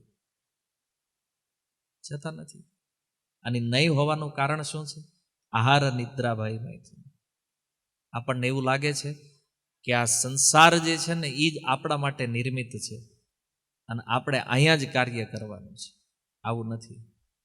અહીંયા આપણે બહુ થોડા સમય માટે આવ્યા છીએ. કોઈ 60 વર્ષ માટે, કોઈ 70 વર્ષ માટે, કોઈ 100 વર્ષ માટે. આનાથી વધારે ટાઈમ લિમિટ કોઈની પાસે નથી. અને એટલા માટે આ સમય જે છે ને કે એક્ઝામના ટાઈમ જેવું છે. માની લો તમે આખું વર્ષ કોઈ વિદ્યાર્થી સ્કૂલમાં ભણે છે, એ શું ભણ્યો છે આખું વર્ષ એ એને માત્ર 3 કલાકમાં સાબિત કરવાનું હોય. 3 કલાકનો ટાઈમ છે. એમ અનંત શરીરોમાં પરિભ્રમણ કરી આ મનુષ્ય જીવન મળ્યું છે, આ એક્ઝામ છે. અહીંથી નક્કી થશે તમે ક્યાં જવાના છો. તમે ઉચ્ચતર લોકમાં જશો કે આ મધ્ય લોકમાં રિટર્ન આવવાના છો કે અધલોકમાં જવાના છો, આ અહીંથી નક્કી થાય. આ જંકશન છે મનુષ્ય જીવન જે છે ને, જંકશન સમજો છો ને, ઘણા બધા રસ્તાઓ જ્યાંથી ખુલતા હોય એમાં મનુષ્ય જીવન પણ એક જંકશન છે. અહીંયાથી નક્કી થશે ફરીથી મનુષ્ય બનવું છે, પશુઓના શરીરમાં જવું છે, જળચરોના શરીરમાં જવું છે, વનસ્પતિના શરીરમાં, અને એ વેમમાં નહીં કે આપણે થોડી ત્યાં જઈએ. તો રાજા ભરતની કથા યાદ કરજો કે પૃથ્વીના ચક્રવર્તી રાજાને જો હરણના શરીરમાં જવું પડે તો એની સામે આપણી કોઈ વેલ્યુ નથી. જો જેવી રીતે કાળ સમયને કાપી રહ્યો છે પણ એ આપણને દેખાતો નથી. તમે જોયું અમુક માટલું જે હોય ને, માતાઓને આ ખબર પડશે, માટલામાંથી પાણી ઝરતું હોય, ધીમે ધીમે ધીમે પાણી ઝરે, આ માટલું ભીનું લાગે પણ ટીપું પડે નહીં, પણ છતાં સાંજે આવો ને તો એમ થાય કે હા ખાલી કેમ થઈ ગયું, તો કે પાણી જાતું લાગે છે. એ દેખાય નહીં પણ એમાંથી કન્ટિન્યુ પાણી નીકળ્યા કરે છે. એમ આપણો સમય પ્રતિક્ષણ કાળ જે છે ને એ ખાઈ રહ્યો છે, પણ આપણને ખબર નથી. આજે રાત્રિએ 12 વાગશે, આપણા જીવનમાંથી એક દિવસ કાપી નાખવામાં આવશે. એક દિવસ ઓછો થઈ ગયો પણ આપણે આની ગણતરી નથી કરતા. અને એ સમય કેવો છે, જે ગયો એને કોઈ પણ પ્રયાસે એ ફરીને પાછો આવવાનો. આટલો અમૂલ્ય સમય, એક તો મનુષ્ય જન્મ અને ઉપરથી એનો અમૂલ્ય સમય, છતાં જો આપણે કેટલો આરામથી ટાઈમ પાસ કરી રહ્યા છીએ. મૃત્યુની ફિકર કર્યા વગર, આપણા ભવિષ્યની ચિંતા કર્યા વગર. કેમ? કારણ કે આપણને દેખાતું નથી કે આ કાળ સમયને કાપે છે કેવી રીતે.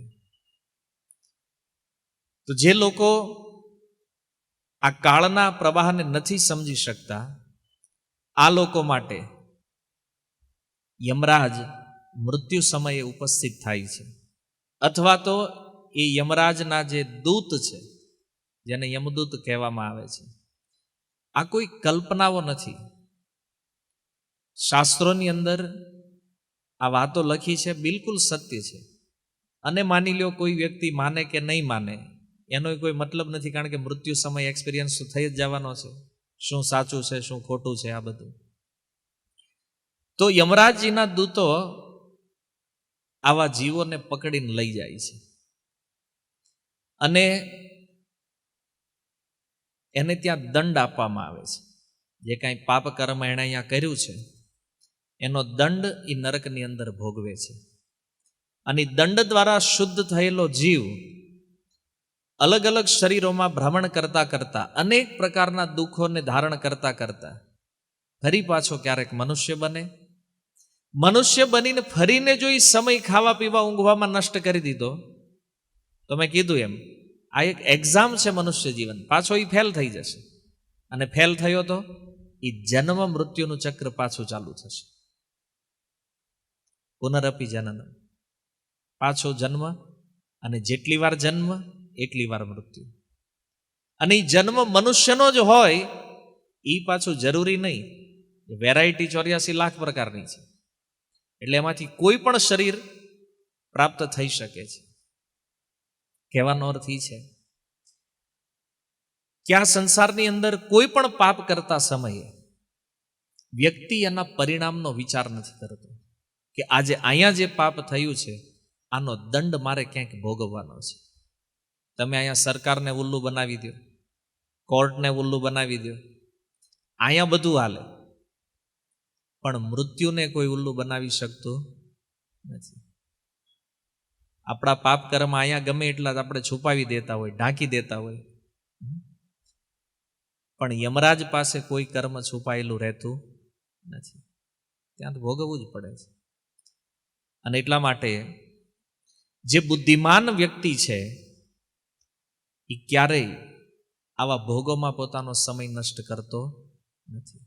ભલે એ સંસારની નજરમાં એમ લોકો માનતા હોય કે આ તો ગાંડો છે, એને આ યુવાનીમાં કામ ધંધો કરવો જોઈએ, એની બદલે આ સત્સંગને ભજનમાં લાગ્યા. ઘણી વાર કહે આ અમારા બધા જે ભક્તો છે, યુવાનો જે બધા યંગ એજ વાળા, એને એના પરિવાર વાળા કહે છે કે આ ઉંમરમાં તેમ ચાલુ કર્યું ભજન, એ તો ગઢા થાય તઈ કરાય ને.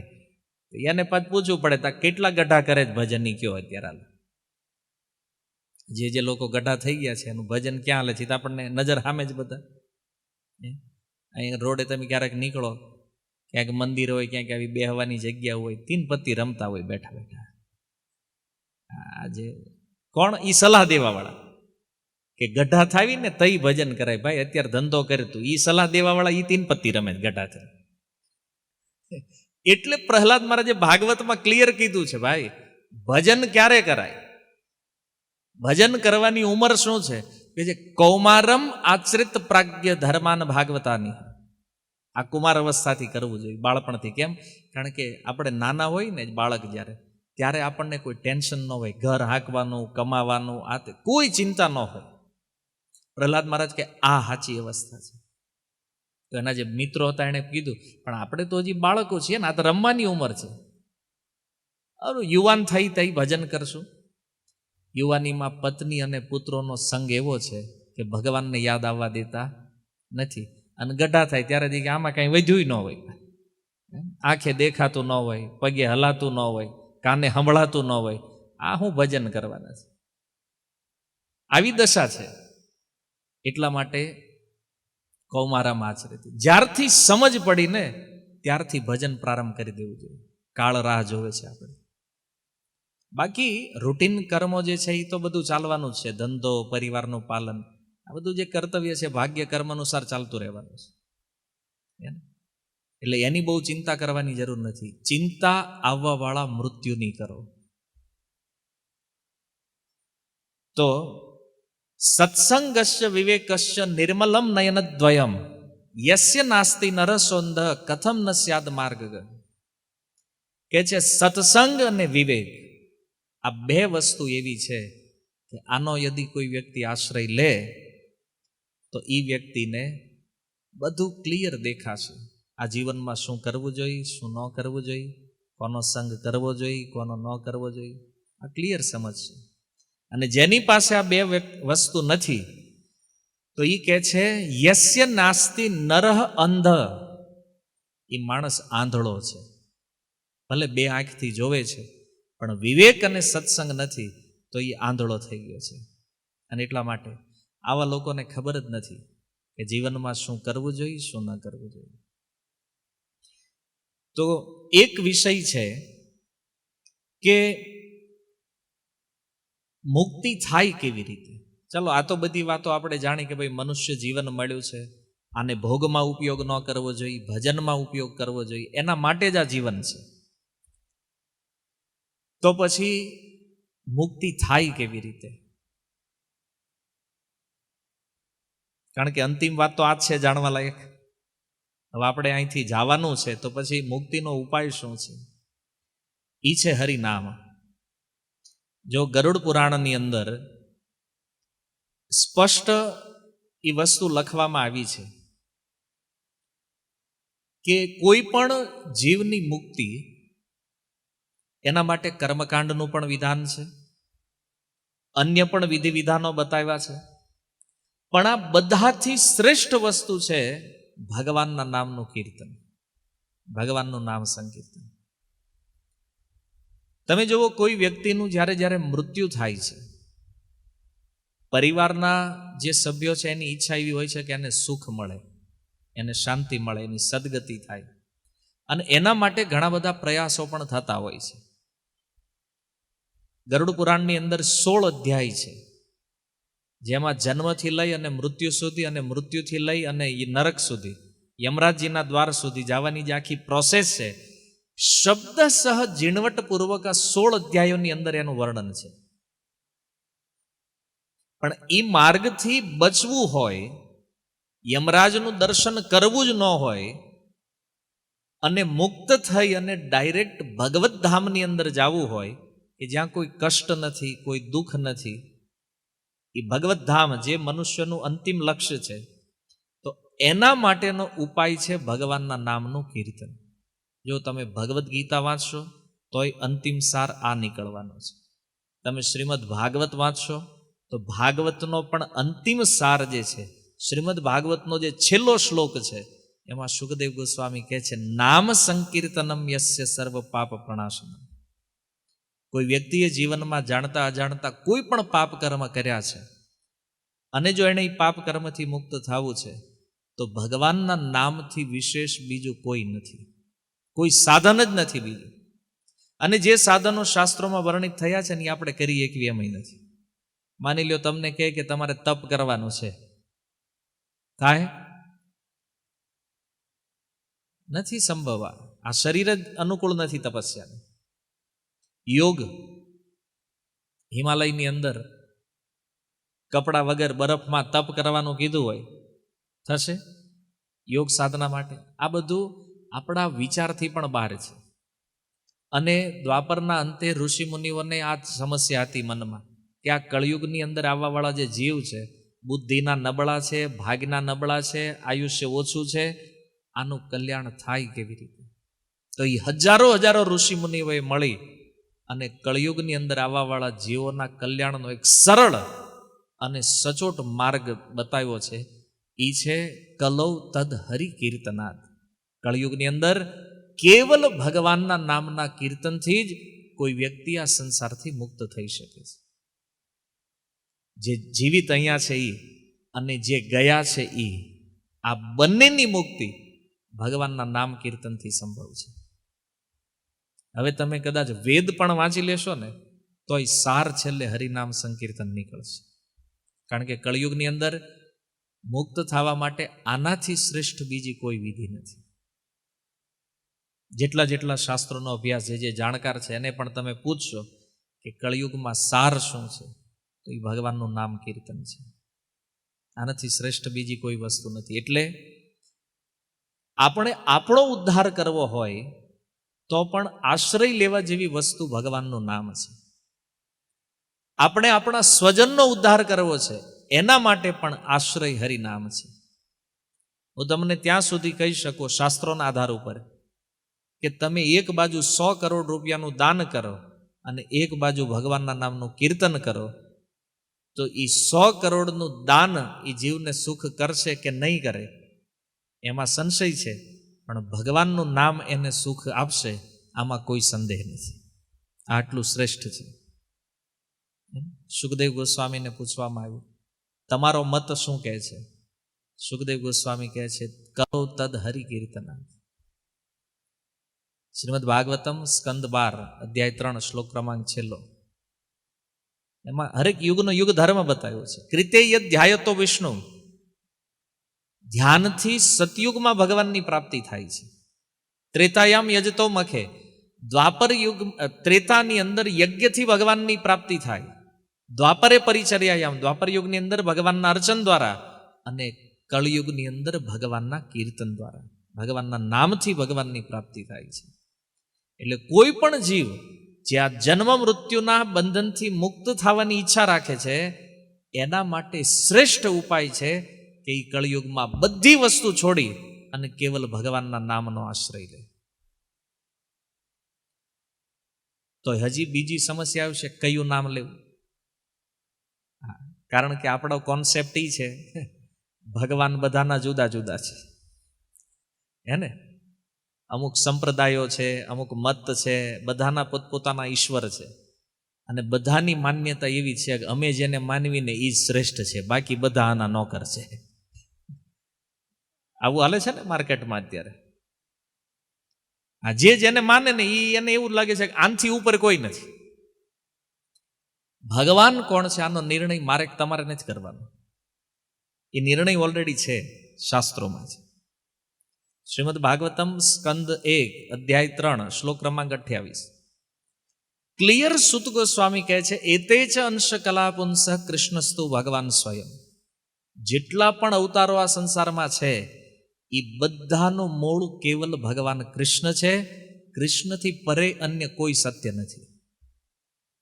અને હોય તો આ દુનિયાની અંદર એવો કોઈ વિદ્વાન નથી, એવો કોઈ શાસ્ત્રનો જાણકાર નથી જે કૃષ્ણથી પરે કોઈ સત્યને સ્થાપિત કરીને બતાવી દે. છતાં પણ આ સંસારમાં અમુક મૂર્ખ્યાઓ છે, ગમે એની આગળ ગમે એ ટાઇટલ લગાવી દે. આપણને કાંઈ વાંધો નથી, લગાવવા દો. કોઈના લગાવવાથી કાંઈ થઈ ન જાય. તમારા ઘરની બહાર તમે બોર્ડ મારો પ્રધાનમંત્રી, તેમ થઈ થોડા જાઓ. એમ કોઈ માની લો, કોઈ ગમે ને માનતા ને આગળ બોર્ડ મારી દે કે આ સર્વોપરી છે ને પૂર્ણ પુરુષોત્તમ પરમેશ્વર છે ને ધ સુપ્રીમ પર્સનાલિટી, આ બધું શબ્દો લગાવી દેવાથી થઈ નહીં જાય. વેદ કોને ઈશ્વર કહે છે? આ કોઈ ચૂંટણીનો વિષય નથી કે ભાઈ 5 લાખ લોકો આને ભગવાન માને છે એટલે થઈ જાય, 25 લાખ આને ભગવાન માને છે તે ભગવાન થઈ જાય. ભગવાન કૃષ્ણ છે, ત્રિકાળ સત્ય ભગવાન છે, અને એ વેદમાં લખ્યું છે. કૃષ્ણથી પરે જેટલા પણ અવતારો છે, રામ, નરસિંહ, વરાહ, વામન, આ બધા કૃષ્ણથી પ્રગટ થયા છે. એ ભાગવત પણ કહે છે અને વેદ પણ કહે છે. આ કોઈ સંપ્રદાયની સાંપ્રદાયિક ચર્ચા નથી. અને સુખદેવ ગોસ્વામીનું વચન છે ભાગવતની અંદર કે કોઈને કળયુગમાં મુક્ત થવું છે, કલેર દોષે નિધે રાજન અસ્તિ એકો મહાન ગુણ કીર્તના દેવ કૃષ્ણસ્ય મુક્ત સંગ પરમ ભજેત. આ ભાગવત કહે છે કળયુગમાં જેને મુક્ત થવું છે એણે કૃષ્ણનું કીર્તન કરવું જોઈએ. જો સુખદેવ ગોસ્વામીને એવું કહી દે ભગવાનનું કીર્તન કરવું જોઈએ તો આપણે એવું સમજી શકાય જે ભગવાનને માનતા હોય એનું નામ ત્યાં લગાડી દે. સુખદેવજીએ ક્લિયર કીધું છે કીર્તના દેવ કૃષ્ણસ્ય મુક્ત સંગ પરમ ભજેત. કૃષ્ણનું કીર્તન તમને મુક્ત કરશે. જયદેવ કવિ કહે છે કે ભગવાનના જેટલા અવતારો છે ને એ બધાનું મૂળ કૃષ્ણ છે. ભાગવત પણ આ જ કહે છે. તો સાધુ ગુરુ શાસ્ત્રના આધાર ઉપર કૃષ્ણાત પરમ કિમપી સત્ય અહમ ન જાને, કૃષ્ણથી પરે કોઈ સત્ય છે તો એ આપણી પાસે નથી. કારણ કે વેદમાં આનાથી પરે કોઈ તત્વની ચર્ચા જ નથી. મૂળ પરમ તત્વ જે છે, જે ધ સુપ્રીમ, એ કૃષ્ણ છે. અને કોઈ પણ શાસ્ત્ર ખોલીને જોવાની છૂટ છે. હું તમને કોઈ સાંપ્રદાયિક વાત નથી કરતો, કોઈ એક સંપ્રદાયની વાત નથી, કે કોઈ એક મતની વાત નથી. વેદ, ભાગવત, ગીતા આ તો કોઈનું પ્રાઇવેટ સંપ્રદાયનું નથી ને, આ તો સનાતન ધર્મના સનાતન શાસ્ત્રો છે. અને સનાતન શાસ્ત્રોનું આ કહેવું છે ભગવાન જે છે એ કૃષ્ણ છે, બાકી જે છે એના અવતારો છે. એ તે જ અંશ કલા પુંસ, કોઈ એના અંશ છે, કોઈ કલા અવતાર છે, પણ મૂળ જે છે એ કૃષ્ણ છે. એટલા માટે કૃષ્ણનો નામાશ્રય કોઈ વ્યક્તિ લે તો એ આ સંસારથી મુક્ત થશે, આમાં કોઈ સંદેહ નથી. એટલા માટે આપણે પણ જો મુક્ત થવું છે તો કૃષ્ણની ઉપાસના જરૂરી છે, કૃષ્ણનું નામ કીર્તન જરૂરી છે. અને હરેક ધર્મ જે સનાતન ધર્મના આશ્રયમાં છે એ બધા જ સંપ્રદાયો, બધા જ મત આ વાતનો સ્વીકાર કરે છે. એટલા માટે બ્રહ્માજી કહે છે, ઈશ્વર પરમ કૃષ્ણ સચ્ચિદાનંદ વિગ્રહ અનાદિરાદિર ગોવિંદ સર્વ કારણ કારણ. બ્રહ્મ સંહિતાનો પહેલો શ્લોક છે. અને આ સેમ શ્લોક સર્વ કારણ કારણમનો અર્થ શું છે જાણો છો? કે એનાથી પરે કોઈ કારણ નથી. ગુજરાતની અંદર સૌથી વધારે ફેલાયેલો જે સ્વામિનારાયણ સંપ્રદાય છે એનો મુખ્ય ગ્રંથ છે શિક્ષાપત્રી, 108 નંબર શ્લોક. એમાં પણ આ જ વાત છે, સ કૃષ્ણ પરબ્રહ્મ ભગવાન પુરુષોત્તમ સ મમ ઈષ્ટદેવ સર્વ કારણ કારણ સર્વ આવિર્ભાવ કારણ. ત્યાં પણ છે આ પ્રમાણે. કન્ફ્યુઝન કાંઈ નથી. કન્ફ્યુઝન કેવલ આપણે વાંચતા નથી ને એ છે, બીજું કાંઈ નથી. આટલું દીવા જેવું ક્લિયર લખાયેલું છે, ભાગવતમાં લખ્યું છે, રામાયણમાં છે, વેદોમાં છે. કન્ફ્યુઝન ક્યાં છે? કન્ફ્યુઝન એ છે કે શાસ્ત્ર આપણે વાંચ્યા નથી, કોઈ દી ખોલ્યા નથી, કોઈકે આવીને કાનમાં કાંઈક નાખી દીધું, બસ માનતા થઈ ગયા. જીવનની સ્વતંત્રતા કોઈકના હાથમાં આપી દીધી. સાચું છે ખોટું છે કાંઈ જાણતા નથી, સમજતા નથી, અને બસ જ્યાં ગમ્યું ત્યાં લાગી ગયા. દુર્દશા એટલા માટે છે. આજે માની લ્યો ટાઈમ થઈ ગયો છે, થોડીક વાત સમજવા જેવી છે. આજે આપણને કોઈ પૂછે કે તમે હિન્દુ છો, આપણે કહીએ હા, તો કોઈ એમ કહેશે કે તમારા હિન્દુઓમાં ભગવાન બહુ છે, તો આપણે શું કહેશું? હા કે ના? છે? હા પાડવી પડે છે ને. માની લો કોઈ વિધર્મી વ્યક્તિ આવીને પૂછ્યું તમારા હિન્દુઓમાં ભગવાન બહુ, તો આપણે હા પાડવી પડે કે નહીં? હા છે. શું કામ? કારણ કે ભગવાન શબ્દની વ્યાખ્યા પણ આપણને ખબર નથી. આ શબ્દ લાગે કોને, આનો અર્થ શું છે, કોઈ જાણકારી નથી. આપણે હા અમારે બહુ ભગવાન, પણ વાંધો નહીં અમે બધાને માનીએ, આપણે કોઈનો વિરોધ નહીં. પાછા ઉદારવત બને ત્યાં, જાણે શાસ્ત્રના મોટા જ્ઞાતા હોય એમ. તમે કોઈ શાસ્ત્રોમાં એવું વાંચવામાં સાંભળવામાં આવ્યું છે કે ભગવાન ઘણા બધા છે અને બધા એક છે એવું?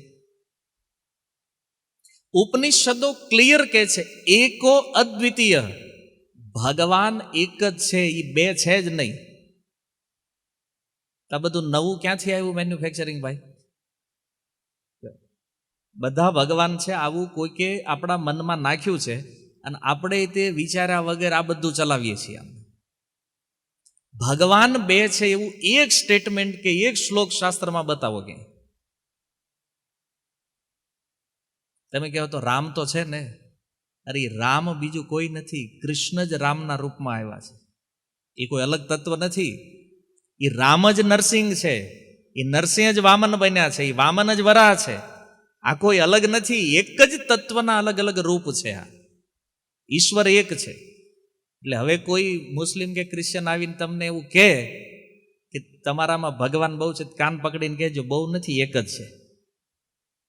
અને કોણ છે? કૃષ્ણ છે. એ કૃષ્ણના જ આ બધા અવતારો છે. જ્ઞાન કમ્પ્લીટ હોય ને તો આપણને કોઈ આડાવડા ક્યાંય કરી ન હોય, આપણે બીજાના મતમાં બેહવું ન પડે. પણ ક્યારે થાય છે? કારણ કે આપણે જ આપણા મૂળને જાણતા નથી. તો કોઈ પણ વ્યક્તિ આવીને પ્રહાર કરે કે નહીં.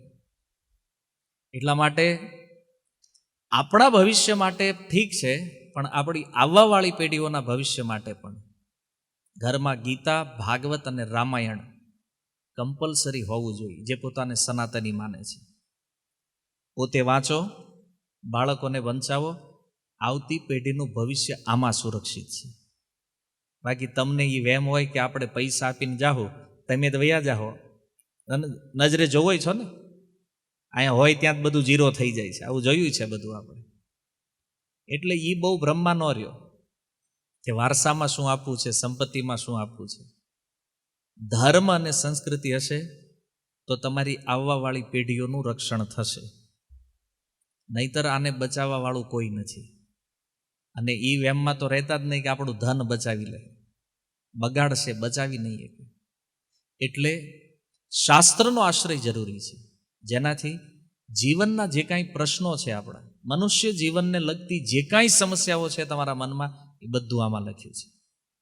હું તમને ચેલેન્જ સાથે કહું છું કે તમારી પાસે એવો કોઈ પ્રશ્ન જ નથી જેનો ઉત્તર શાસ્ત્રમાં નથી. તમામ પ્રશ્નોનું નિરાકરણ અહીંયા છે. પણ દુર્ભાગ્ય એ છે કે આને આપણે ક્યારેય ખોલ્યા નથી. ઘણા લોકો ગીતા રાખે છે ઘરે, લાલ કપડામાં વીંટીને રોજ આરતી ઉતારે છે. એ સારું છે, આરતી ઉતારો છો એ બહુ સારું છે, પણ ક્યારેક ક્યારેક એને ખોલીને વાંચો થોડું, તો આ દિવ્ય જ્ઞાન જે છે ને એમાંથી પ્રાપ્ત થશે અને આપણું કલ્યાણ થશે. કોઈ લોકો કાંઈ પણ કહેતા હોય, પણ એ વાતનું પ્રમાણ અંતે તો શાસ્ત્ર છે. એટલા માટે શાસ્ત્ર જાણવું બહુ જરૂરી છે. ગીતામાં પણ ભગવાને કીધું છે કે શાસ્ત્રમાં જે અનુમોદિત નથી એવી કોઈ પણ વિધિઓ કરવાથી તમને કેવલ કષ્ટ પ્રાપ્ત થશે, આનાથી સુખ નથી આવતું. શાસ્ત્ર વિપરીત કોઈ પણ કાર્ય ક્યારેય સુખ આપતું નથી. યહ શાસ્ત્રમ વિધિમ ઉત્સૃજ્યેત, શાસ્ત્રથી વિપરીત વિધિ ન હોવી જોઈએ કોઈ. અને આજકાલ જુઓ, આ મૃત્યુના સમય થતી વિધિઓમાં પણ એટલું પાખંડ થઈ ગયું છે. આજકાલ આપણને સાંભળવા મળે છે 9મું, 7મું, 5મું આવું બધું કરવા માંડ્યા છે લોકો. તમે ક્યારેય જાણ્યું છે કે આવું શાસ્ત્રમાં છે કંઈ કે નથી? મને થોડું કન્ફ્યુઝન થઈ ગયું હતું આ બધું સાંભળી. એ તો સારું, બધા આટલું બધું કરતા હશે, કાંઈક તો હશે, જોવા દે. આજ જ મેં જોયું ગરુડ પુરાણ, અને એમાં ક્લિયર ભગવાન ગરુડજીને કહે છે કે કળિયુગની અંદર કોઈ પણ મૃતક વ્યક્તિની પાછળ 12માની જ વિધિ થાય. ક્લિયર ગરુડ પુરાણમાં લખ્યું છે, અને તમારે જોતો હોય તો હું શ્લોકય મોકલીશ તમને, કયા શ્લોકમાં ભગવાન બોલ્યા છે. આમ તો આની વિધિ ઘણી બધી છે. મૃત્યુ થયું હોય ને ત્યારથી લઈ અને 12 દિવસ સુધી પ્રતિદિન પિંડદાન કરવું જોઈએ. શું કામ? કે 10 દિવસ સુધી જે પિંડદાન થાય ને એમાંથી મૃતક વ્યક્તિનું શરીર બને, અને 11મા અને 12મા દિવસનું જે પિંડદાન છે એનાથી એને ભોજન પ્રાપ્ત થાય, અને એ 13મા દિવસે એની યાત્રા જે છે યમલોક બાજુ પ્રારંભ થાય. સ્વયં ભગવાન ગરુડજીને કહી રહ્યા છે ગરુડ પુરાણની અંદર. અને એટલા માટે 12મા અથવા 13મા દિવસે જે વિધિ પિંડદાન કરવામાં આવે છે એના દ્વારા એ જે જીવ છે એનો એ શરીર સાથેના સંબંધને પૂર્ણ કરવા માટે આ પિંડદાનની વિધિઓ છે. અને એ 12મા દિવસે થાય, અથવા એકાદશી જો વચ્ચે પડે તો 13મા દિવસે થાય. આ શાસ્ત્રોક્ત વિધિ છે. અહીંયા તો ગમે એ ભાઈ 9મું કરી નાખો ને હાલે, 7મું કરી નાખો હાલે, 5મું કરી નાખો હાલે. તો ઉપર કોન્ટ્રાક્ટ છે આપણો કે આપણે જે કે એ બધું હાલવા માંડે એમ? યમરાજારે કોઈ કોન્ટ્રાક્ટ સાઇન થયો છે કે ભાઈ અહીંયા ભાઈ નક્કી કરી આંકજો બધું? ક્લિયર ગીતામાં ભગવાન કહે છે, શાસ્ત્ર જે કહે છે એ પ્રમાણે ચાલશે. અને શાસ્ત્ર કહે છે 12માની વિધિ જે છે એ જ સચોટ અને પરિપૂર્ણ વિધિ છે. અને છતાં કોઈ ડાઉટ હોય તો વાંચી લેજો ગરુડ પુરાણ, એટલે ક્લિયર સમજાય. નહીં તો આપણા જે સ્વજનો છે એની સદગતિ કરવાને બદલે અવગતિ જરૂર કરી દેવું. તો આ બધી જાણકારી હોવી જોઈએ, કારણ કે આપણે સનાતની છીએ, અને સનાતન ધર્મના જો આપણે માનીએ છીએ પોતાને, તો કેવી રીતે આપણા પૂર્વજોનું કલ્યાણ કરી શકાય, કેવી રીતે આપણા આવવાવાળા વંશનું કલ્યાણ થઈ શકે, તો આની જાણકારી હોવી પણ જરૂરી છે. નહીતર આપણે કરવા જઈથી સુખી અને થઈ જાહે દુઃખી. તો બહુ આપણે આપણી જ વાતોને પકડી રાખવું ને એ જરૂરી નથી. ઘણીવાર લોકોને ના અમને વધારે ખબર પડે, અમે વડીલ છીએ. વડીલ હોવ તો પ્રમાણ પણ ખબર હોવી જોઈએ અને વિધિ પણ ખબર હોવી જોઈએ. અને ન ખબર હોય તો સલાહ ન આપો, કારણ કે કમસે કમ કોઈ સાચો સારો બ્રાહ્મણ આવીને સમજાવશે શું કરવું જોઈએ. એટલા માટે ધર્મને આગળ વધારવામાં આપણો સહયોગ હોય કે ન હોય, કમસે કમ નાશ કરવામાં તો આપણો સહયોગ ન હોવો જોઈએ. તો જે લોકો આ પ્રમાણે કરતા હોય એને સમજાવો કે જો ભાઈ શાસ્ત્ર આ કહે છે, આના વિધિ થાય છે, આ પ્રમાણે છે. આની પાછળ આ બધા સાયન્ટિફિક કારણો છે. એવું નથી કે આ બધું ખાલી મનનું સ્પેક્યુલેશન છે, એ ખાલી મનથી બસ મનમાં વિચાર આવ્યા બધું કહી દીધું છે. જો શું કરવું જોઈએ આ વિધિ સ્વયં ભગવાન બતાવી રહ્યા છે. ગરુડ પુરાણની અંદર ગરુડજીને ઉપદેશ કરે છે. અને એટલા માટે બહુ સાવધાન રહેવાની જરૂર છે કે મૃત્યુ બાદ જે ઉત્તર ક્રિયાઓ ઇત્યાદિ વિધિ સ્વયં ભગવાને આચરણ કરીને બતાવ્યું છે. જો મહાભારત યુદ્ધ પૂરું થયું, વેદવ્યાસજી ધૌમ્ય મુનિ ઇત્યાદિને સાથે લઈ અને મહાભારતની અંદર મૃત્યુ પામવાવાળા જેટલા પણ જીવ છે આના માટે ભગવાને સ્વયં તર્પણ કરાવ્યું છે. નરસિંહ ભગવાને હિરણ્યકશિપુના વધ પછી પ્રહલાદ મહારાજ શ્રાદ્ધ કરાવ્યું છે. તમે ભાગવત વાંચો, આમાં ક્લિયર લખ્યું છે. અને આપણે આજકાલ એમ કહીએ કે ના આવું બધું કરવાની કંઈ જરૂર નથી. આ બધું બ્રહ્મા ન પડવું જોઈએ. શાસ્ત્રમાં છે અને પરંપરાથી થઈ રહ્યું છે તો એને કરવું જરૂરી છે. બાકી કોઈ વ્યક્તિ આવીને એમ કહી દે કે ના ભાઈ તમે આ બધું કરો, આ અંધશ્રદ્ધા છે, તો તમને ભગવાનમાં શ્રદ્ધા છે કે એ કહેવાવાળા વ્યક્તિમાં શ્રદ્ધા છે એ પહેલાં વિચાર કરો. એને ઘણીવાર લોકો આના માટે ઘણા બધા તર્ક પણ આપે છે કે તમે અહીં પૂછડે પાણી નાખો તો ન્યા થોડું મળે. સૌથી મોટો તર્ક આ છે. પાણીવાળની જે વિધિ છે તો એ કે તમે અહીં ગાયના પૂછડે પાણી નાખો, એ કે અહીંથી આપણે આમ પાણી નાખી સૌરાષ્ટ્રમાં જઈએ કે આપણા ખેતરે ન જાય, તો એ કે તમે અહીં પાણી નાખો તો ન્યા કેવી રીતે મળે? તો આ તર્ક છે એનો. તો તર્કની સામે એ છે ને કે મનુષ્યની બનાવેલી કેટલી સૂક્ષ્મ વ્યવસ્થાઓ છે. જો તમે અહીંથી પૈસા નાખો તો દિલ્હી કે અમેરિકા જ્યાં કાઢવા ત્યાં નીકળે કે ન નીકળે? આ મનુષ્યની વ્યવસ્થા છે. તો આ વ્યવસ્થા માટે જે ભગવાને બુદ્ધિ આપી છે એ ભગવાનની વ્યવસ્થા નહીં હોય કે તેમાં અહીંયા આપો તો ત્યાં મળે. પણ આ બધું વિધર્મીઓનું ગોઠવેલું છે, તમને તમારા જ ધર્મ ઉપર, તમારી જ પરંપરા ઉપર શંકા ઊભી કરાવી. અને આપણે તેની વાતમાં આવી ના વાત તો સાચી છે હોય કે કેમ? કારણ કે કહે છે અહીંથી પાણી નાખી કઈ સૌરાષ્ટ્ર જાય નહીં. તો એ ક્યારો અહીંયા પાણી નાખી ત્યાં કેમ જાય? પણ એ ભગવાનની વ્યવસ્થા છે ભાઈ. છતાં વિશ્વાસ આપણે ક્યાં કરીએ છીએ એ મહત્વનું છે. બોલો, એવો કોઈ શંકાશીલ વ્યક્તિ જેને આપણે ઓળખતા નથી, જેની યારે આપણી કોઈ ઓળખાણ જાણકારી નથી, એની વાત આપણને મગજમાં આવે છે. પણ સાધુ ગુરુ શાસ્ત્રની વાત આટલું પ્રમાણ હોવા છતાં પણ આપણને મગજમાં આવતું, આ આપણા દુઃખનું મોટા મોટું કારણ આ છે, આપણું દુર્ભાગ્ય છે. તો કુલ મિલાવીને અંતિમ વાત તો એ છે કે કોઈ પણ વિધિઓ જે છે, ચાહે એમાં કોઈ ત્રુટિ રહી જાય, પરિપૂર્ણ થાય કે ન થાય, પણ એ બધી વિધિઓનો જે સાર છે એ છે ભગવાનના નામનું કીર્તન. સ્વયં ભગવાન કહી રહ્યા છે કે કોઈ મારા નામ સંકીર્તન દ્વારા યદિ કોઈ જીવને પ્રસન્ન કરે છે, કોઈ નામ કીર્તનથી, તો આનાથી શ્રેષ્ઠ સદગતિ જીવની બીજી કોઈ હોઈ શકે. એટલે જે 12 દિવસનો સમય છે, મૃત્યુ પર્યંત 12 દિવસ જે છે, એ 12 દિવસ સુધી પ્રત્યેક વ્યક્તિઓએ જ્યારે પણ જ્યાં મળો છો, તમે ભેગા બેસો છો, ભગવાનનું નામ કીર્તન કરો. ખાલી વાતો નહીં. બેહવા આવ્યા હોય તો એ મોબાઈલ લઈને મંડી પડતા હોય, મોબાઈલ ઘરે મૂકીને આવો અને આવા સમયમાં ભગવાનનું નામ જ શ્રેષ્ઠ છે. આપણા માટે સારું છે, જે ગયા છે એના માટે તો છે, પણ જે પાછળ આપણે બચેલા છીએ ને આપણા માટે પણ આ જ ઉપાય છે શ્રેષ્ઠ. અને સૂતક વિધિ જે છે તો એનું પણ પાલન ધીરે ધીરે બંધ થઈ રહ્યું છે. સૂતક મૃત વ્યક્તિનું પરિવાર જે છે, આમ તો વર્ણ અનુસાર અલગ અલગ છે. જેવી શૂદ્ર માટે 1 મહિનાનું સૂતક છે, વૈશ્ય માટે 15 દિવસ, ક્ષત્રિય માટે 12 દિવસ ને બ્રાહ્મણો માટે 10 દિવસ. પણ કળિયુગની અંદર બધાનો કોમન નિયમ 12 દિવસનો છે. કારણ કે કળિયુગમાં વર્ણ વ્યવસ્થા નથી, એટલા માટે બધાને 12 દિવસ સુધી સૂતકનું પાલન કરવું જોઈએ પરિવારજનોએ. પછી જે સમાન ગોત્રવાળા હોય તો 3 પેઢી સુધી સૂતક લાગુ પડે, તો એ લોકોને 3 દિવસ સુધી હોય. 3 પેઢી પછીની જે કાંઈ વ્યવસ્થા છે એમાં 3 દિવસ સૂતક લાગુ પડે. અને દૂરના જે બધા સંબંધીઓ એ ખાલી સ્નાન કરી લે તો પણ સૂતકથી શુદ્ધ થઈ જાય. બધા નિયમો છે શાસ્ત્રોમાં.